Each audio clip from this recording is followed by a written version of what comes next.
Earlier this week, legendary former Secretary of State Colin Powell succumbed to complications due to COVID-19. Now, this is absolutely horrible. It was a tragedy, and it's really, really awful to lose anybody to the coronavirus, let alone somebody as legendary as Colin Powell. But I have to say that I noticed a distinct difference in how the mainstream media and lots of liberals and Democrats on the left treated the death of Colin Powell as compared to how they treated the death of Herman Cain, who also died from coronavirus last summer. Now, these two men were basically, very similar. These were both elderly African-American men that were Republicans, and that also had pre-existing conditions that made them more susceptible to succumbing to the coronavirus. Now, the difference between the two of them is, of course, Colin Powell used to be a Republican, served as the first Black Secretary of State under the Bush administration, but afterwards he distanced himself from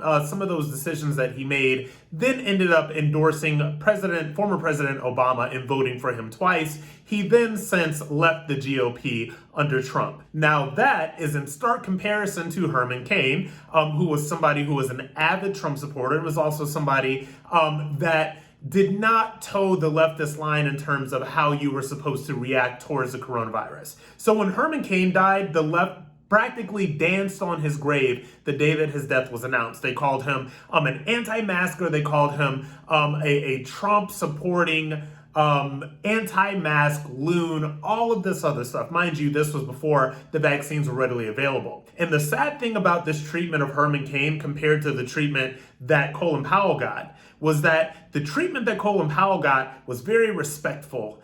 It was very respectful of his standing in American history, and I understand that. I would have been respectful to Colin Powell as well. But it's just very indicative of how deceitful the left is, where they cheered the death of Herman Cain on Twitter, and they actually did not treat Colin Powell with the same level of vitriol.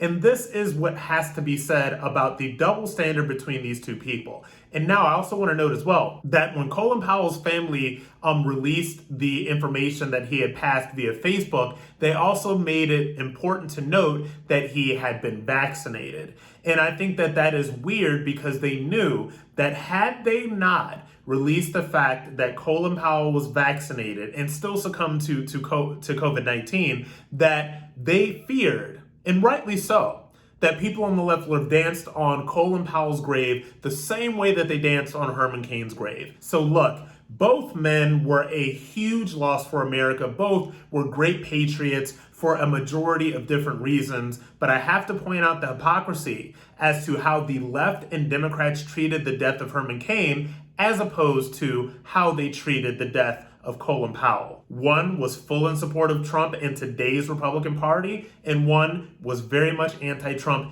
and not in support of today's Republican Party. And to the left and the mainstream media, the only good Republican is a dead one. It is sad, but very true.